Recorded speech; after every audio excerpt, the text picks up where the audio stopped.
The other half of my team is in Nevada right now trying to get the nuts and bolts done, and it's been a very difficult political environment to navigate, as you can imagine. Vegas is with the old school casino money and all the other issues that surround there. So we joke every day that we're either going to win there or you're going to find me buried in the desert somewhere, so 20 years down the line.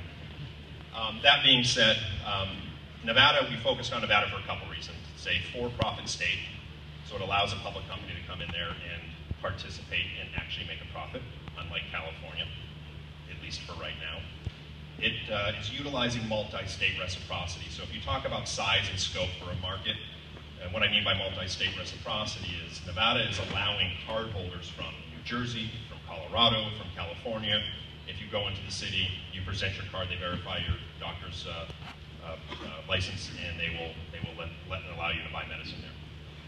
There's also a lot of talk that recreational laws are going to get fast-tracked there in about 12 to 24 months, which is extremely exciting considering 39 million people landed at the Las Vegas airport last year. 35% of those people were from California, 10% were from Arizona, both legal medical states. So it makes a lot of sense for us to have a footprint there, and we're working aggressively to get it. We're putting our application into Clark County right now.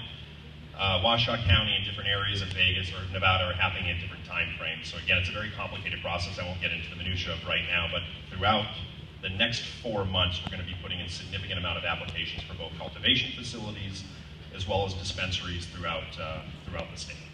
And our hope is that we walk out there with at least one.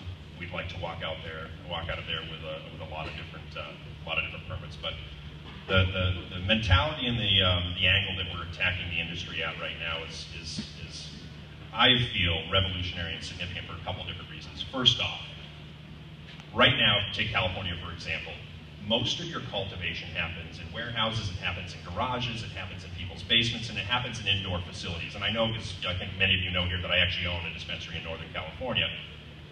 Right now, we cultivate indoors there, and for every square foot that you have, it's about, for every 1,000 square feet that you have, it's about $1,000 a month just in electrical bill. So your 50,000 square foot facility is spending $40,000 to $50,000 in electric. That is a ridiculous carbon footprint. It's not good for the environment. We're using mercury-laden bulbs, and we're passing this stuff off to dispensaries and selling it to patients, while we're at the same time hurting our local environment. It just doesn't make sense. For us as farmers, we understand the future of cultivation from a commercial standpoint is going to be in greenhouses. There's no way to cultivate safe medicine for people from a commercial standpoint in large markets like Nevada, like New Jersey, like New York, without doing it utilizing the power of the sun in combination with the technologies that we utilize. And that's why one of our taglines is technology and nature in perfect harmony. We don't use the energy from artificial lighting. We don't use the energy from high-pressure sodium bulbs and those types of things. We grow things with the way Mother Nature intended to be grown, underneath sunlight. We complement that utilizing technologies that are good for the environment, that recapture water. So when we go into these marketplaces, we're educating legislators, we're educating the local economy and the local population that you need to have greenhouse infrastructure. Period, exclamation point. There's no way to do this from a commercial standpoint in indoor facilities. It just doesn't make sense. It's not scalable. If the prices fluctuate and drop, no business in the world can focus or can handle and maintain a $50,000 electrical bill on a monthly basis. If you're talking about some larger facilities, double and triple that in some cases.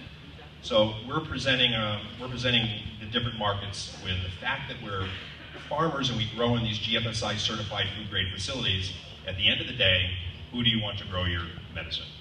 Do you want somebody that's growing in their basement, or do you want somebody that has experience growing food grade quality products, that has safety protocols, handling protocols, and those types of things in place?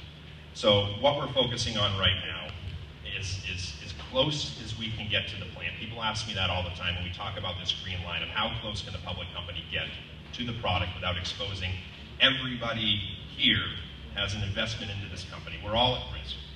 And I don't want to be the CEO where I wake up one morning and have to answer to each and every one of you that our trading is halted, we're shut down by the DEA, the FBI, or the Securities and Exchange Commission because we overstepped what we thought was a safe environment to go into. So what we're doing right now is we're competing for permits around the country. We don't see any harm in competing for permits. We're spending our effort and our energy to lock down the permit real estate because we don't think that comes around more than once or twice.